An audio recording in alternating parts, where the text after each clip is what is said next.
Good afternoon, and welcome to the final session in the Mental Health Matters educational series, Exhale, Recovering from the Impact of COVID. The session will last approximately 45 minutes with an opportunity for questions and answers.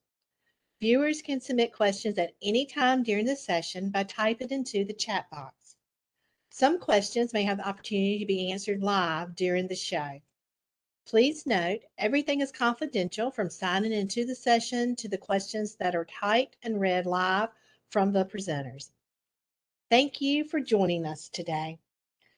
I'm excited to introduce the next session, Exhale, Recovering from the Impact of COVID, presented by Dr. Michael Lang. Dr. Lang completed his combined internal medicine and psychiatry residency in 2007 at ECU Brody School of Medicine. He currently serves as the chair of the ECU Department of Psychiatry and Behavioral Medicine. Dr. Lang has been a champion of integrative care and is a strong advocate for those with the mental health issues. We will now turn it over to Dr. Lang. Thank you so much for that kind introduction, and a very good afternoon to everyone. We will go ahead and get started with my talk.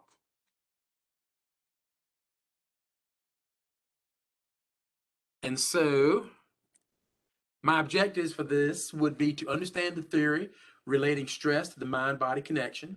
I want everyone to appreciate the impact stress can have on a wide variety of major medical conditions, and we're going to briefly review the initial approach to treating psychosomatic disease. So what is stress? A general definition for this would be any external or internal action that will disturb one's normal state of function. Everyone lives at any given moment of their life in a state called homeostasis, which is a nice fancy scientific term for balance. And so we have different phases that we can be in relative to what is happening internally, which can be emotional, or externally, which could be any sort of stress in our environment. And this was first described by Dr. Walter Cannon back in the 20s, who formulated what we know of as the flight or fight concept. This was advanced by William Beaumont, who was a physician in the Army, who would study stress effects at the physiological level on organs. And one of his main patients that he published was Alexis St. Martin. Alexis St. Martin was in World War II and had an abdominal wound in combat. And relative to that, he had to have a surgery that created what's known as a diverting colostomy so that his intestines were outside of his body. And so what Dr. Beaumont would notice is when Mr. St. Martin would become very emotionally distressed, the tissue in his colon that he could see would blanch. It would become white. And that when he became more relaxed, there was improved blood flow to those tissues. So he began to realize that you could change blood flow relative to the amount of stress that was going on within the body.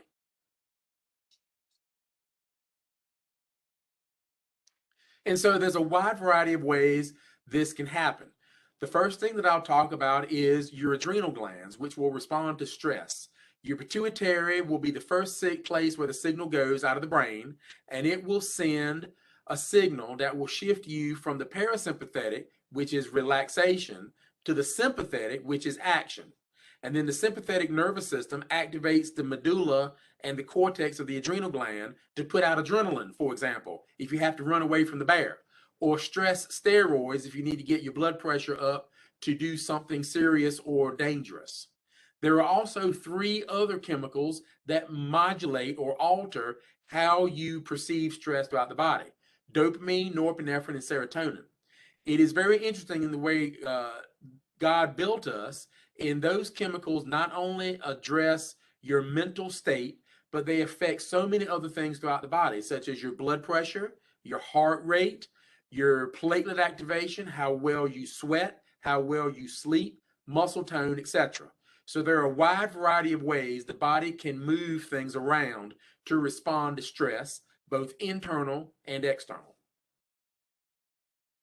And so your immune system is another place where things can move. At any given point, your body has only a set amount of energy that it can use for your normal organ systems, your energy level, whatever the case may be. Let's say that you catch COVID. Well, your body has to shift energy to the immune system to fight off COVID. So it has to take that energy away from other organ systems like the endocrine, the blood pressure, etc., so that the immune system can have enough energy to fight. And so the way we shift that is through inflammatory signals coming from the brain known as cytokines. And one of the main cytokines is IL-6. And what IL-6 does is it creates fever. And that is your body's signal that, okay, you have to shut down and rest so that the immune system can fight. That is why, in all honesty, when people get sick, they feel bad because you got to take energy from something else, like your normal physical functioning, in order for the immune system to fight. Now, that is only supposed to be temporary. You know, you do this for 10 days and then COVID is over, and then the body shifts that energy back to normal function, and then you feel better. But what happens if you can't and that signal stays in place and you chronically send all that energy to the immune system? Well, then now you're chronically fatigued, you're chronically feeling ill, and this has been mediated as a cause for a wide variety of issues, including rheumatoid arthritis and Alzheimer's dementia, for example.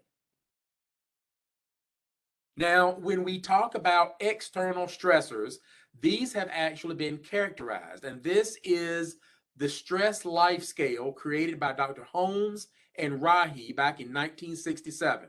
And what they did through a long series of painstaking research is they quantified how much stress a given change of life can impact on a person as far as their physiology, their mental state, and etc. is concerned. And so getting married is up there at the top, getting separated, going to jail, the death of a close family member, a big personal injury. Believe it or not, divorce and the death of a spouse is at the top. That is considered one of the most, if not the most, significant stressors that can go on. Now, there's a lot of debate because many people will go, the loss of a child has got to be, without a doubt, the single biggest stressor that a person can go through. And believe it or not, research has shown that that is not the case. The death of a spouse is considered more significant than the loss of a child. And the reason for that is you have a dependence on your spouse. You two work together to maintain life, as opposed to your children who are dependent upon you. So if you are a child, the most significant life stress that you can have is the loss of a parent. If you are a parent, the most significant stress you can have is the loss of your spouse. So personality type matters, and I'm going to prove this to you over the next couple of slides. You have type A personalities that are aggressive, they're competitive strivers, they are rigid, they always feel like they're rushing, versus the type P personality who is way more relaxed and non-competitive and easygoing. There's also a type C personality that tends to take on everything and resent having to do it. So the type C is kind of in the middle between type A and type B. So the way you can conceptualize it, in type A, they climb the mountain because it's there. The type B sits at the base because it's there. So that's an easy way to tell the two apart. So now we're going to talk about the different organ systems, and arguably one of the three most affected organ systems in the body by your stress level is your stomach. The mind-stomach connection, and this runs through the vagus nerve, which, believe it or not, runs from your brain through your chest through the first 30 to 40% of your gastrointestinal tract. So your brain and your gut are directly connected by a single nerve. And so when you hear things such as, I'm so upset my stomach's tied in knots, or I have butterflies in my stomach, that is actually physiologically true. You can cause a complete change in bowel habits relative to your stress and your anxiety level. You can change how well the gut moves food and substances from one part of it to the other part. That's called irritable bowel syndrome. You can change the amount of acid production. So people with reflux have more reflux when they're upset than when they don't. The highest comorbidity with GI issues is with anxiety disorders. And so here are all the functional GI disorders, and there are a wide variety of them. One is called globus hystericus, which is where folks who are highly anxious will feel like they can't swallow. There's repetitive regurgitation, which means they just kind of have to throw up all the time. There's folks that have bloating and early satiety. Functional diarrhea and functional constipation together is called irritable bowel syndrome. Now, what does functional actually mean? You're coming to the doctor and you're saying that you've got symptoms, but then when they test that organ system, it's working just fine. That's what functional actually means, is that the system is causing symptoms, but it's actually working like it's supposed to. Now, all the ones at the top are considered functional and are basically a manifestation of your anxiety level. The bottom three are actual diseases: peptic ulcer disease, ulcerative colitis, and Crohn's disease. But all three of them can flare relative to your emotional state. So you can have more blood in your stool, for example, from ulcerative colitis when you are depressed than when you are not. Now, the second most commonly affected organ system in the body relative to stress is the heart and the blood vessels. And we have known for about 50 years now that stress will vastly accelerate coronary artery disease, specifically in type A personalities. Hostility and anger, or people who are chronically irritable and upset, are the most critical factors. They have higher blood pressures, they have more calcium deposits in their coronary arteries, they have higher cholesterol levels. And a normative aging study followed about 500 males for 15 years and found that the type A personalities that could not manage their stress and their emotional state had more cardiac events leading to hospitalization, including myocardial infarction or heart attacks, and the need to have a cardiac catheterization by a factor of 2. They studied this directly, comparing treatment for stress to not having treatment for stress. So they had 2,000 patients versus 1,150 controls. The patients in the treatment group got stress response training and cognitive behavioral therapy and relaxation education. And the placebo group just got standard medical care. And what they found was the treatment group had lower heart rates, better high blood pressure, lower cholesterol levels, and obviously less degree of emotional distress that they reported. The control group, quite frankly, died. They had a 70% higher likelihood of death at the same time frame. So what that means is, after being followed for 5 years, 70% more people in the control group than in the treatment group were actually dead. And 84% of them had more cardiac events. They had more heart attacks, they had more blockages in the blood vessels of their legs, they had more strokes, they had more congestive heart failure. So there's actually a death risk associated with your stress level when it comes to your heart. Depression was an important risk factor for heart disease, along with high blood pressure and cholesterol. This was in Circulation, the cardiac journal, back in 1996. 1,500 people free of heart disease. Those who were depressed were 4 times more likely than those who did not to suffer a heart attack over 14 years. Depression increased the risk of mortality, i.e., dying from that cardiac event, with or without cardiac disease at baseline. So depression made you more likely, if you had the event, to die from said event. Twice as high for major versus minor depression. So the worse the depression, the worse the issue. Heart patients who were depressed were 4 times more likely to die in the 6 months after a heart attack than those who were not. And so again, the amount of stress that you precipitate will impact the ability of your heart and your blood vessels to function long term. When we look at respiratory disease, it is very hard sometimes when you're in the emergency department for an emergency room physician or an internal medicine doctor to tell anxiety from a COPD exacerbation. And the reason is both of them hyperventilate.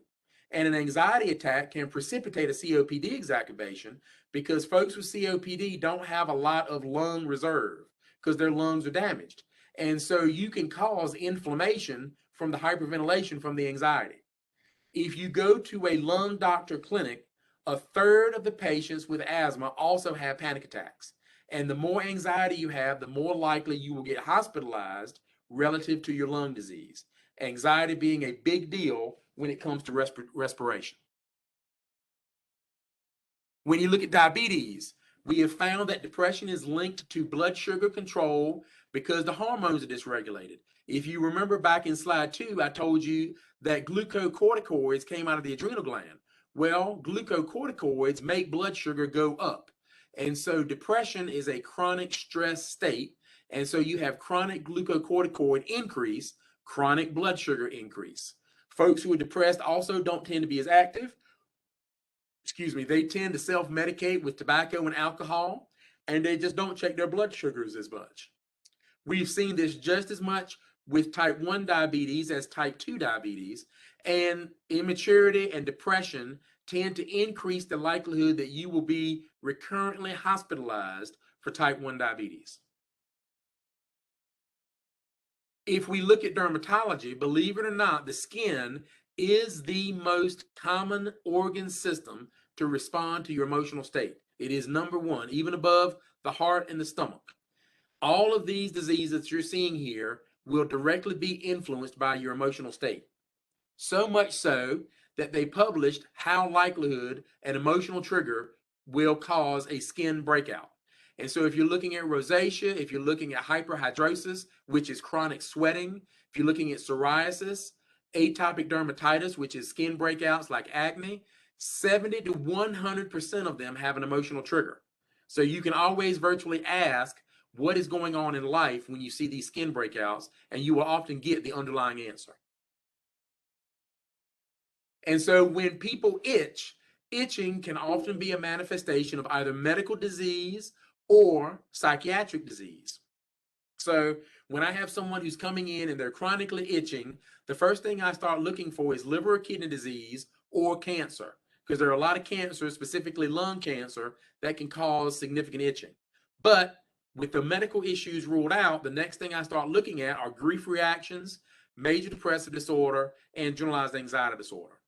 Lack of sleep, anxiety, and frustration will lower your itch threshold. And what people will do is get into what's called an itch, scratch, itch cycle, which is you start itching and then you start digging at that skin. And because the skin has been dug at, it becomes inflamed, which causes more itching, which causes you to dig at it, etc., etc. And you will see this in a very particular pattern. And so just as you see in this schematic, you also see it on this gentleman. People tend to scratch where they can get their fingers easily. So the lower back, the buttocks, the upper shoulders, the backs of the arms tend to be where the skin will be most affected. Notice the middle of the back and the back of the forearms is pretty spared. And that's because they're not as easy to get to. And so you can see this as a consequence of major medical illness. So the picture to the left is a gentleman that we saw in the internal medicine clinic who had suffered a stroke.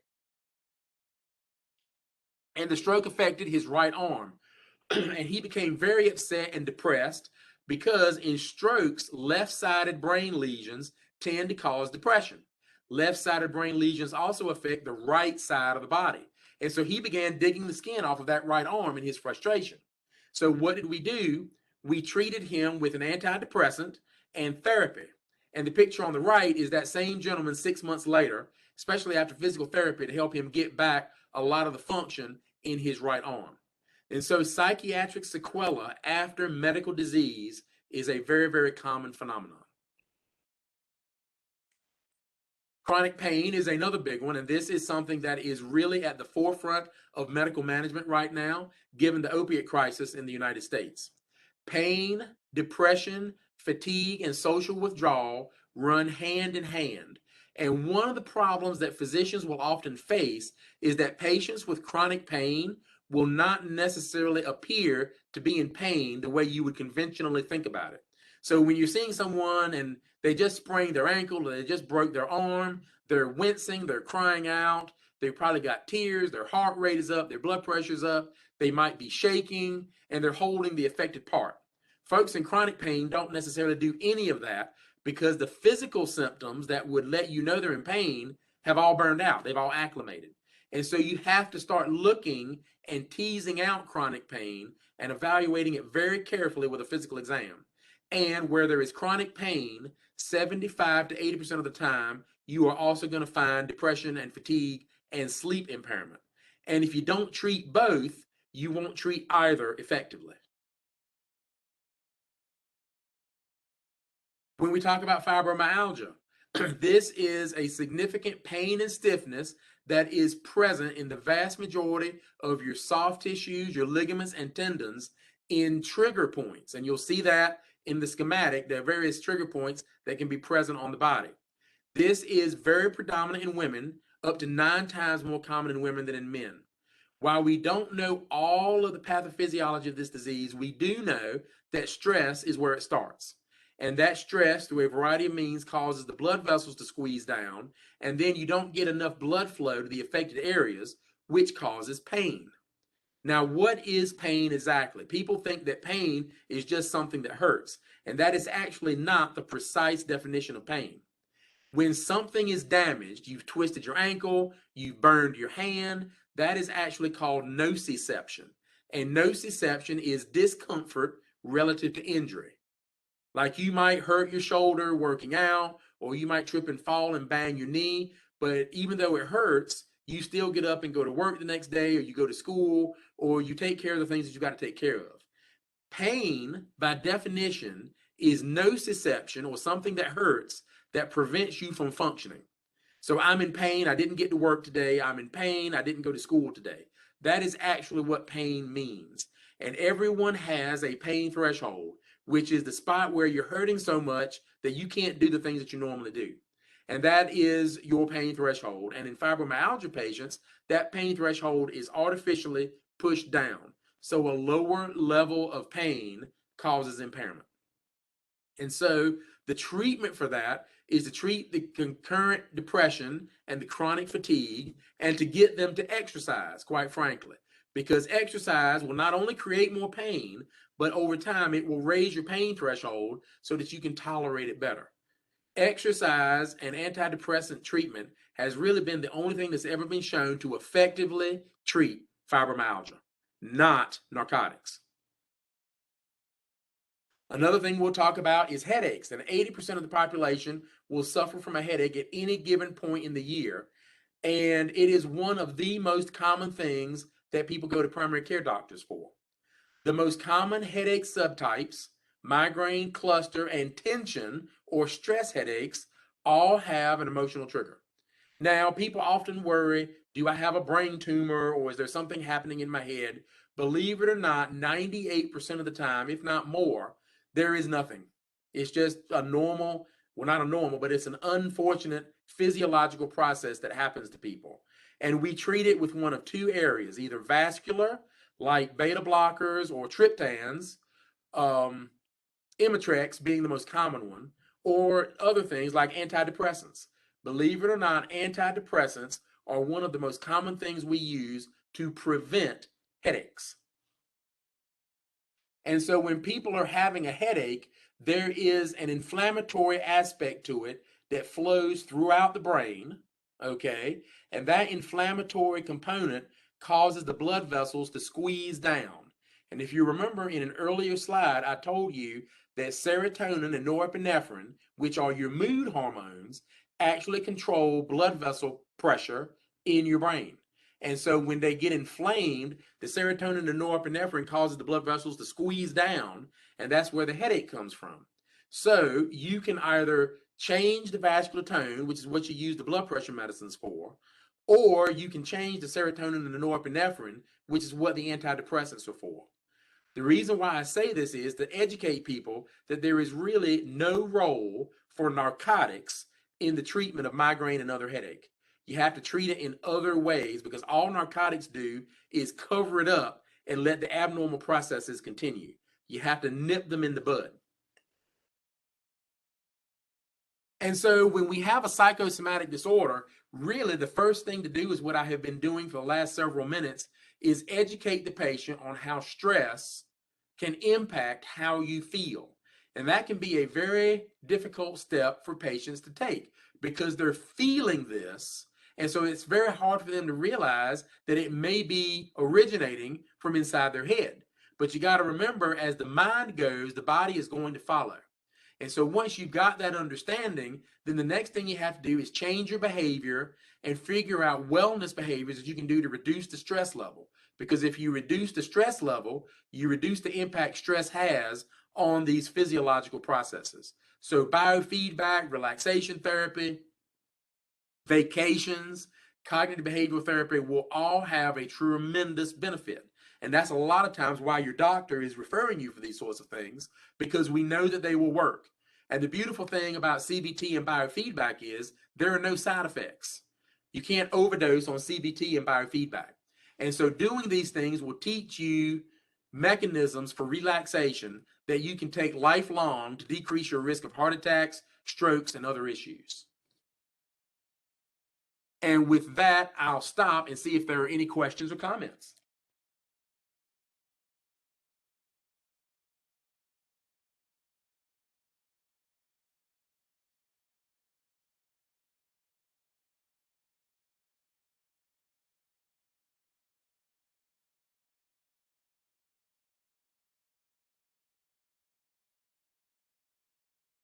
I hope everyone enjoyed the talk, and I hope that everyone has a wonderful rest of their afternoon. Thank you so much for attending.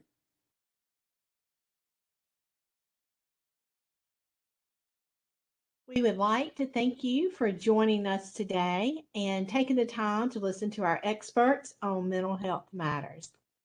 This concludes our 4-session series. We hope you have found the information shared helpful. If you would like to hear this session or any of today's sessions again, you will be able to locate them at www.ecuhealth.org/behavioral health. Have a great afternoon. Thank you.